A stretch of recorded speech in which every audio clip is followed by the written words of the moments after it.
Hey, Erin, how you doing? So I see that you have placed your mock-up for the back and the front of the poster, but this week we're only looking at the front. So that's why I'm going to disregard the back at this point because I don't want to throw too much at you right now. I just want to concentrate on the front.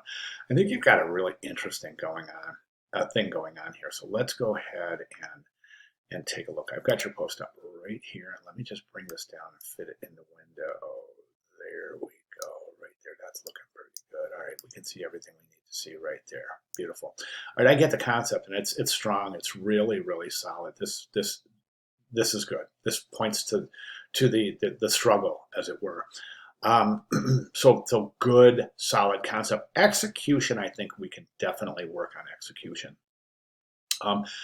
And I'll talk about that. So the first thing I want to talk about is your submission itself. So right now you've posted just your examples, and I just want to describe the importance I should say I really want to talk about the importance of describing your intent with your submissions. Now, theoretically, what you want to do is when you submit your work, and you want to just describe what your intent is. So in other words, why are you using this sans serif typeface? Why did you stagger black and white? Why is it center aligned, and what does this represent? These are just a little insight as to what you would want to describe while you're presenting your work for critique. The reason this is important is because the viewer could possibly miss a little piece of your content or your concept. And ultimately, in a studio setting, your art director could look at this and say, okay, I don't understand this, so we're just going to reject it. And that happens quite often, as art directors are really super busy. So they're not going to hunt down a designer. They're not going to try to search for intent. If the intent isn't there, the piece is going to end up getting rejected. The reason I say that is because it's really important to describe your intent. That way, the person looking at the work can understand your intent, comment on your intent, and see where maybe we can improve on your intent. Right now, we don't have anything. We just have the work. So, I'm not being discouraging. I just want you to understand the importance of describing your work when you submit it. Not just for this class, for all of your classes. And this is something that will be expected from you as a professional designer when that time comes, right? All right, let's go take a look at the work. So again, I think it's a great concept. I really do. I think execution-wise, it falls a little bit short. This can be finessed, definitely be finessed. I'm not sure, it shouldn't really be sticking off the whole bottom of the page either. This is just it's overpowering the whole composition. It's forcefully acting as the focal point, and I think that it's forcing the viewer to possibly even miss the name. As they concentrate. The viewer looks at this poster, remember you only have about 2 seconds to hook that viewer, right? So that's why symbiotic relationships are so important.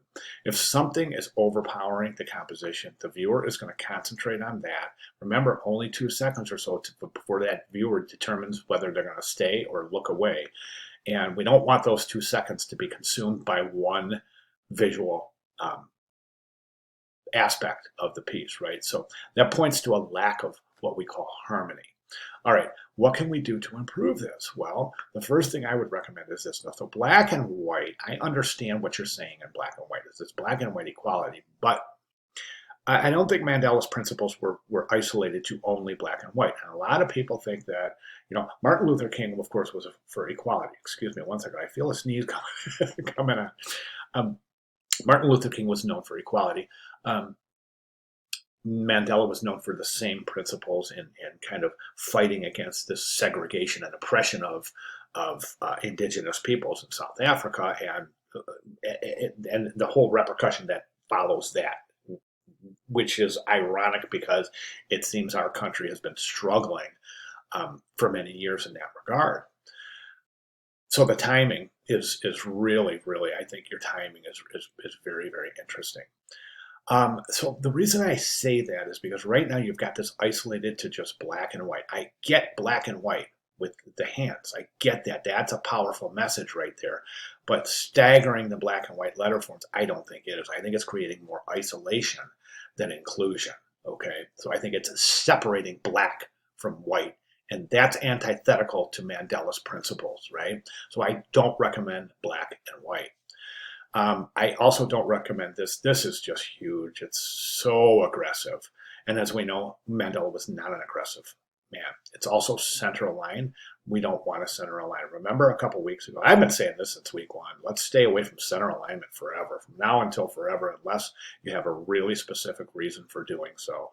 More of a formal, more of a really, really super safe, like wedding invitations, things like that. What we want to do is we want to use negative space as a design element. So what I would recommend is this: reconsider the staggering of the black and white. And think about color. Add some color to the piece.